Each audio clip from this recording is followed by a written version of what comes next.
नमस्कार दोस्तों, स्वागत है आपका। आशा है आप सब लोग स्वस्थ होंगे। आइए सुनते हैं आज की कथा कहानी। दोस्तों, आज हम भारत के एक महान त्यागी परोपकारी महर्षि दधीची के बारे में जानेंगे।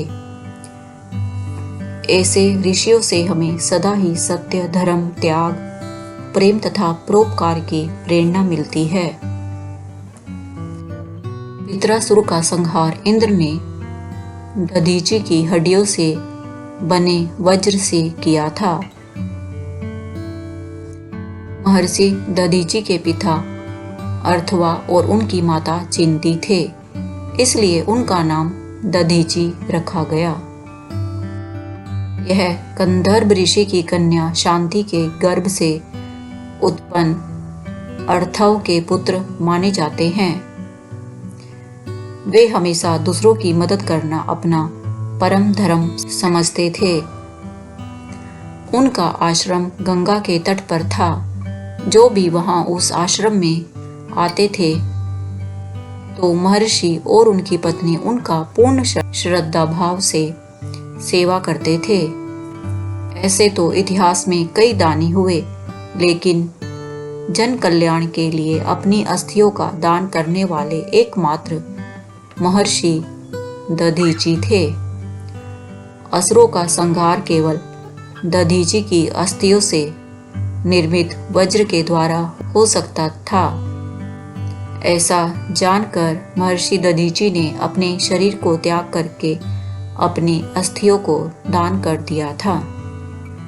महर्षि दधीची के पुत्र का नाम पिप्लाद था, जो उन्हें भगवान शिव शंकर की कठोर तपस्या के फल स्वरूप प्राप्त हुआ था।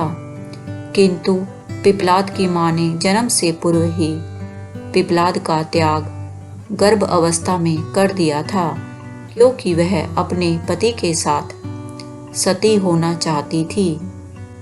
यह घटना उस समय की है जब देवताओं ने वक्रासुर को मारने के लिए वज्र नामक अस्त्र का निर्माण हेतु महर्षि दधीची की हड्डियां मांगी थी। तब महर्षि दधीची ने अपने शरीर का त्याग कर दिया। उसी समय महर्षि दधीची की पत्नी गर्भवती थी और वे अपने पति के साथ सती हो जाना चाहती थी। इसलिए देवताओं ने उनके गर्भ को पीपल को सौंप दिया। कारण दधीची पुत्र का नाम पिप्लाद पड़ गया।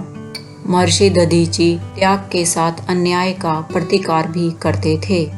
महर्षि दधीची ने अपना संपूर्ण जीवन भगवान शिव की तपस्या में गुजारा था।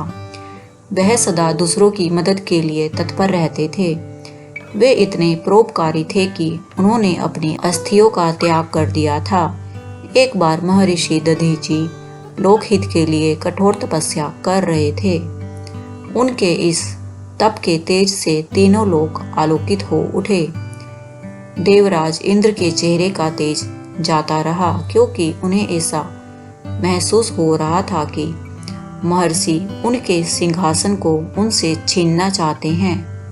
देवराज इंद्र ने इस कारण महर्षि दधीची के पास उनकी तपस्या को भंग करने के लिए कामदेव और एक अप्सरा को भेजा, किंतु ये दोनों दधीची की तपस्या को भंग करने में असफल रहे। देवराज इंद्र ने उनकी हत्या के इरादे से महर्षि दधीची के पास अपनी सेना के साथ पहुंच गए, किंतु देवराज इंद्र के अस्त्र शस्त्र महर्षि दधीची के तप के कवच को भी ना तोड़ सके और वे बिल्कुल शांत भाव से समाधि में बैठे रहे। देवराज इंद्र हार कर वापस लौट गए। इस घटना के घटित होने के बाद ही वक्रासुर ने पूरे देवलोक पर कब्जा कर लिया। देवराज इंद्र और सभी देवता मारे मारे फिरने लगे। वक्रासुर का अंत केवल एक वज्र से हो सकता था। यह ब्रह्मा ने बताया कि महर्षि दधीची की हड्डियों से बना वज्र ही वक्रासुर का अंत कर सकता है। ब्रह्मा ने कहा कि उनके पास जाकर उनकी अस्थियां मांगो। यह सुनकर देवराज इंद्र सोच में पड़ गए। उन्होंने सोचा कि मैं जिसकी हत्या करने का प्रयास कर चुका था वह उनकी सहायता क्यों करेंगे। देवेंद्र महर्षि दधीचि के पास पहुंचे और कहा कि तीनों लोगों को बचाने के लिए हमें आपकी अस्थियां चाहिए। यह सुनकर दधीचि ने बड़े ही विनम्रता से कहा कि लोकहित के लिए मैं अपना शरीर तुम्हें दे देता हूँ। यह सुनकर देवराज इंद्र उनकी ओर आश्चर्य से देखते ही रह गए और महर्षि दधीचि ने अपना शरीर योग विद्या से त्याग दिया। दधीचि की अस्थियों से बने वज्र से देव इंद्र ने वक्रासुर को मारकर तीनों लोगों को सुखी कर दिया। दोस्तों, दधीचि ने अपना शरीर लोकहित के लिए त्याग कर दिया क्योंकि वह जानते थे कि शरीर नश्वर होता है और उसे एक दिन मिट्टी में ही मिलना है। इसलिए महर्षि दधीचि अपने शरीर पर मिष्ठान लेप लगाकर समाधि पर बैठ गए। दधीचि के शरीर को कामधेनु ने चाटना आरंभ कर दिया। कुछ ही समय के बाद महर्षि के शरीर से त्वचा, मांस और मज्जा अलग होने लगी। मानव देह स्थान पर बस उनकी हड्डियां ही बची। देवराज इंद्र ने महर्षि दधीचि की अस्थियों को श्रद्धापूर्वक नमन किया और इनकी अस्थियों को ले जाकर उन हड्डियों से तेजवान नामक वज्र बनाया। इस वज्र के बल पर देवराज इंद्र ने वक्रासुर को ललकारा। इंद्र और वक्रासुर के बीच बहुत ही भयानक युद्ध हुआ, लेकिन वक्रासुर तेजवान वज्र के आगे अधिक समय तक नहीं टिक पाया। वक्रासुर को देवराज इंद्र ने वज्र के प्रहार से मार डाला। उसकी मृत्यु होने के बाद सभी देवता उसके भय से मुक्त हो गए।